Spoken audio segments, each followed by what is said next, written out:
Hello and welcome to another episode of the Complete Rider Motorcycle Review. In this episode we take a look at the Aprilia RSV4 RR of 2015. This 6-year-old bike is the closest thing you will get to a MOTO GP bike for the road, and it's under 20,000 Aussie dollars. Someone find me a divorce lawyer because I've fallen head over heels in love with this Italian beauty.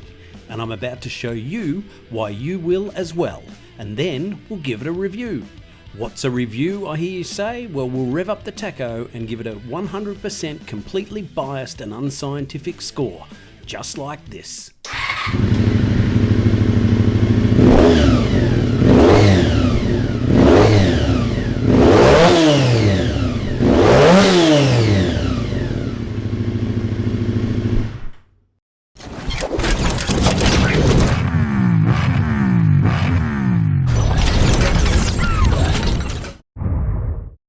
It's 2015 and Italy wasn't really having a good year. The Costa Concordia captain, nicknamed Captain Coward, was sentenced to 16 years in jail for his part in this modern maritime disaster. There was yet another football match fixing scandal. Sebastian Vettel joined Ferrari and did absolutely nothing.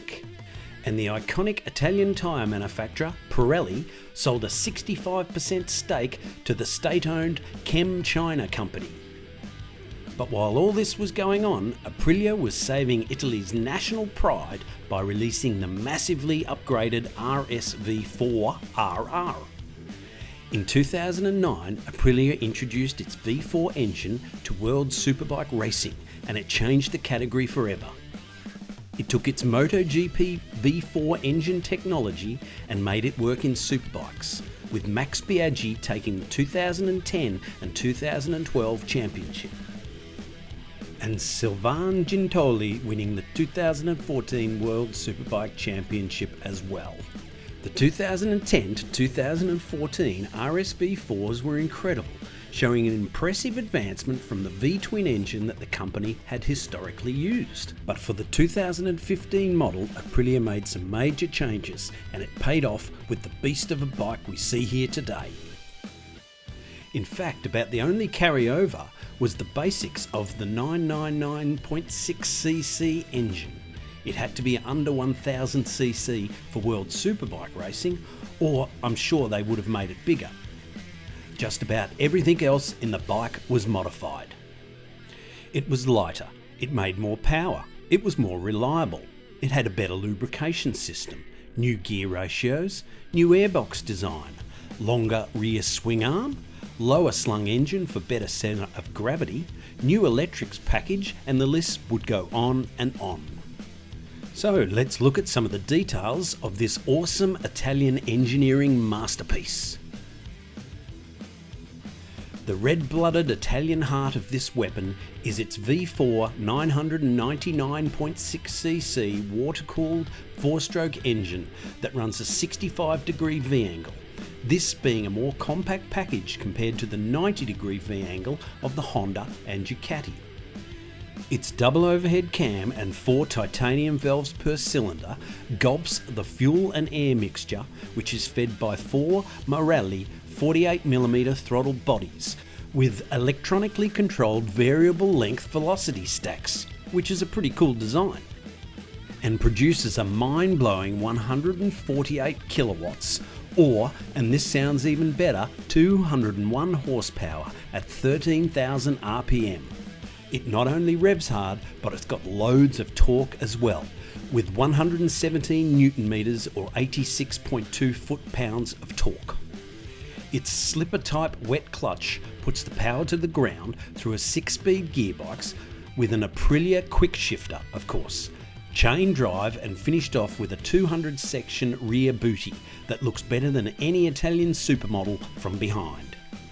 Yep, that's right, this bike sports a 6-inch wide rear rim with a 260/17 rear tyre, slightly bigger than standard, with the front being a 120/70/17. Brakes are Brembo all round, with twin 320mm lightweight discs up front and a 220mm rear with braided lines and ABS. Aprilia's new race ABS is standard with 3 levels to play with and features Aprilia's new rear lift-up mitigation system. Level 1 is designed for the track, Level 2 is for sport on public roads, and Level 3 is for full wet or low grip situations. Suspension for the RR is Sachs 43mm upside down forks with a multi-adjustable Sachs rear monoshock. Öhlins suspension was available on the up-spec and even crazier factory model of the time. She weighs in at a very respectable 182 kilograms or 401 pounds dry. She has a top speed of 291 kilometres an hour or 181 mile per hour and will do the quarter mile in about 10.5 seconds.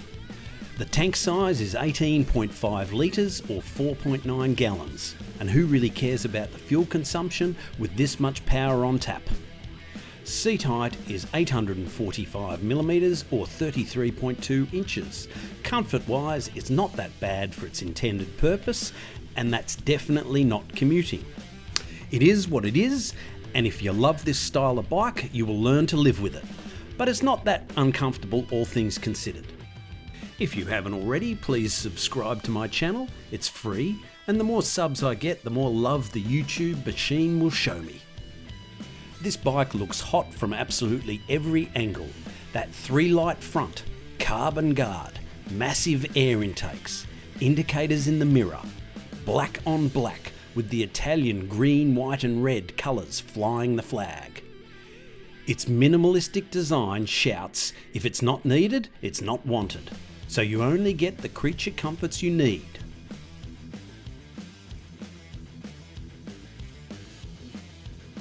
And its half analogue, half digital gauges actually look pretty cool these days.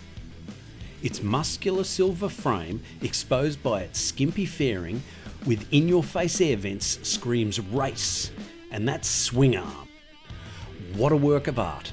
Bold silver alloy with precision welds is a masterclass in form and function. Even the integration of the tyre hugger puts many other motorcycle designs to shame, as does the tiny rear chain guard. And that arse, oh that arse, made better with a tail tidy and fat rubber, accentuated by the tiny but effective LED taillight and indicator. It really must be a dream job to work in an Italian motorcycle design team. This bike is perfection wherever you look, and I'm happy to just keep looking. But what's it like to ride? Absolutely mind-blowing.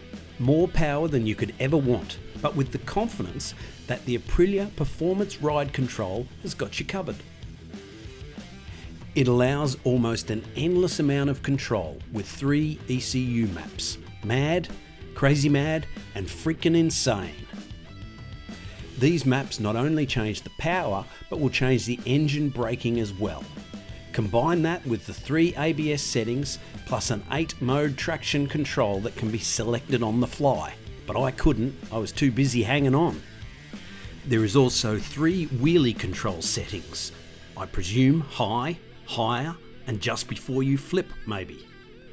And of course there's also Aprilia's launch control, which I didn't get a chance to play with, but if I get 500 likes I'll do a quick video on launch control in operation, even though the owner doesn't know about that yet.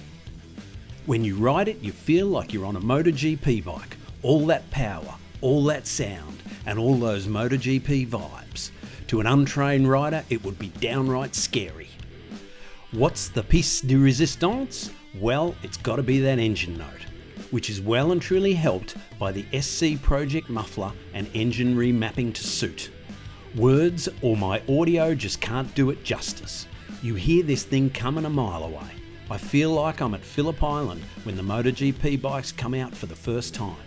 From a distance it sounds like the bike's coming up a valley at full noise, except there's no valley and it's not going that fast. It just sounds superb. There's no other way to describe it. MotoGP for the suburbs. So let's have a quick spin and a listen to this Italian superbike for the masses.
Time to give it a review.